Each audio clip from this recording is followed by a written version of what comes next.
आप देख रहे हैं 4 PM और मैं हूं अभिषेक मिश्रा। देखिए, प्रशांत किशोर भी क्या कुशवाहा पॉलिटिक्स कर रहे हैं और प्रशांत किशोर पर बात करेंगे, जन सुराज की बात करेंगे और प्रशांत किशोर की पार्टी में भी खलबली मच गई है, उस पर हम बात करेंगे। आपको याद होगा कल देर रात हमने एक खबर दिखाई थी आपको, बेलागंज के उम्मीदवार को लेकर खिलाफत हुसैन के नाम पर प्रशांत किशोर मुहर लगाने जा रहे। ये खबर हमने आपको कल दिखाई थी, कल बताई थी। बवाल बढ़ गया है पार्टी में और इस वक्त हमारे साथ बिहार के जाने माने पत्रकार अरुण पांडे सर हैं। सर, बेलागंज से ही बात की शुरुआत करेंगे, रामगढ़ पर भी बात करेंगे, इमामगंज पर भी बात करेंगे। प्रशांत किशोर आज पटना से रामगढ़, माफ कीजिएगा, पटना से बेलागंज और इमामगंज बैठक कर रहे हैं पटना से जाकर। लेकिन ये बेलागंज को लेकर जो चर्चा है, जो खबर है, अभी आपसे भी चर्चा हो रही थी, आप जानकारी दे रहे थे, दर्शकों को भी बताइए।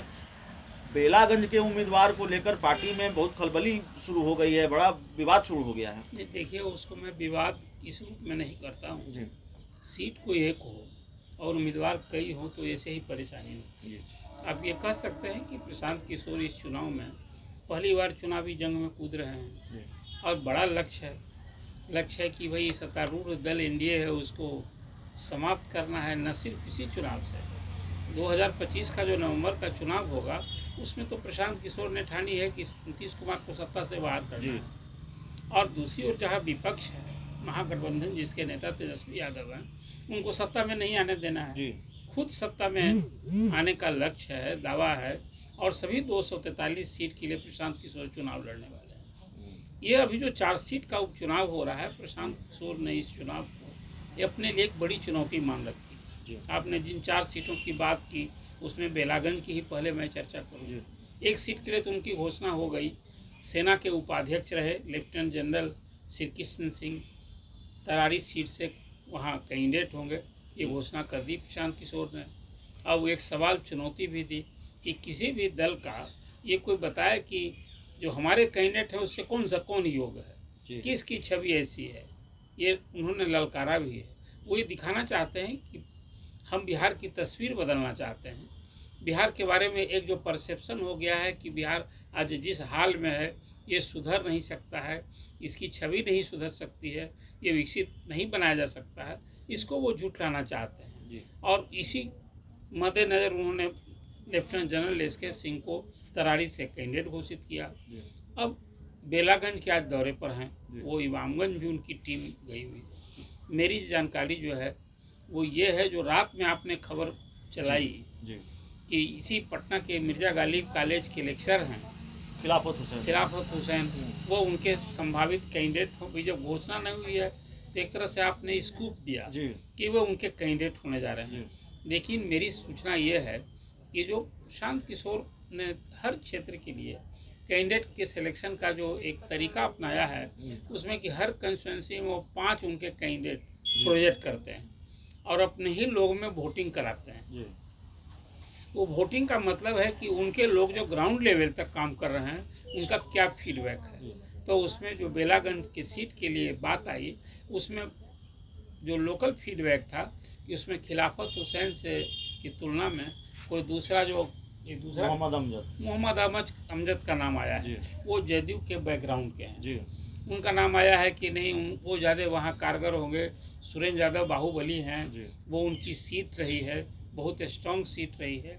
और जन सुराज जो है वो कहीं ना कहीं लालू प्रसाद का जो MY है, यादव मुस्लिम, इस सामाजिक समीकरण को ध्वस्त करना ये है कि भाई यादव और मुस्लिम में यदि हम मुस्लिम कैंडिडेट देंगे तो वहाँ वो समीकरण नहीं चलेगा, हम जीत सकते हैं। ये लक्ष्य लेकर जानकारी है।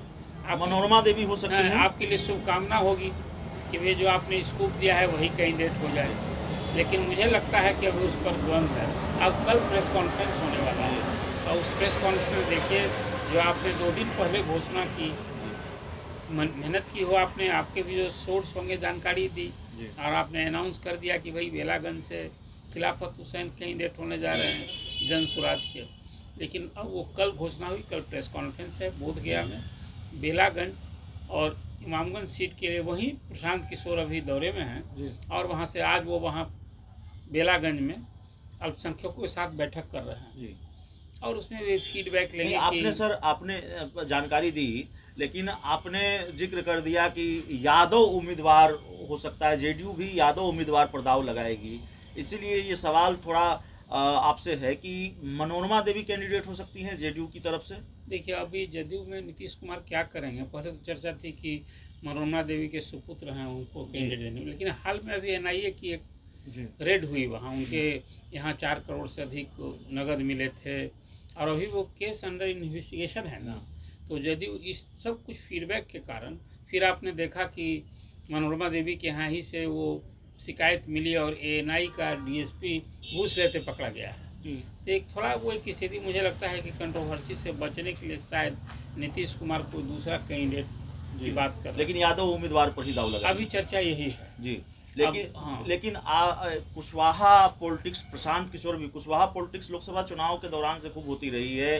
किस तरह से कुशवाहा नेताओं पर लालू यादव दाव लगाया, उन्होंने उन पर भरोसा जताया और उनको सफलता भी मिली। औरंगाबाद की सीट अभय कुशवाहा जीत कर ले आए।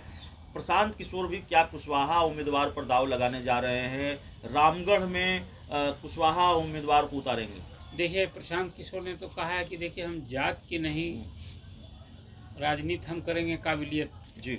इस जो हमारा कैंडिडेट होगा उसमें किस काबिलियत, और नेचुरल है कि जो कोई कैंडिडेट होगा किसी जात का होगा ना। जी। अब लेफ्टिनेंट जनरल सिंह, इसके सिंह जो तरारी के कैंडिडेट हैं वो राजपूत जाति के जी। तो वहाँ भी जो आपकी खबर सही है कि वहाँ सीट खाली हुई है। जगदानंद सिंह के सुपुत्र सुधाकर सिंह एमएलए थे, पहले जगदानंद सिंह भी एमएलए हुआ करते थे। अब उनका सुधाकर का दूसरा भाई जो है वो चुनाव वहाँ लड़ने वाले हैं। तो एक खबर है कि बीजेपी वहाँ जो विधायक रहे अशोक सिंह को कैंडिडेट देगी। तो मेरी जानकारी ये है कि वहाँ कोई कुशवाहा जाति पर अपना दाव लगाएगी और ठीक ही बात है। लोकसभा के चुनाव से बिहार में कुशवाहा जाति को साधने के लिए और हर पार्टियां लगी हुई है, तो कुशवाहा पर इस बार दाव लगाएगी। वो ये है कि वही राजपूत के वोट बटेंगे और फिर वहाँ एक परिवारवाद पर हम चोट करेंगे। और दो जाति है कुशवाहा की भी वहाँ अच्छी खासी संख्या मानी जाती है, वहाँ तो बीएसपी न भी लड़ने वाली है। तो इसलिए कुशवाहा को दाव लगाकर प्रशांत किशोर एंटी आरजेडी जो वोट ताकतें होती हैं, जो लोग मतदाता हैं उनको गोलबंद करके वो सीट में चाहते हैं कि हम इतिहास रचें, हम जीते हैं। वहाँ की चर्चा ये है। अब इसकी भी तो कल मुझे लगता है कि अंतिम चरण में जनसुराज की 4 सीट में 3 चरण में घोषणा होगी। कल तो सिर्फ बेलागंज और इमामगंज के लिए प्रेस कॉन्फ्रेंस का न्योता भी मीडिया को मिल चुका है। कल बोधगया में प्रशांत किशोर प्रेस कॉन्फ्रेंस करके इमामगंज और बेलागंज के कैंडिडेट्स की घोषणा करेंगे।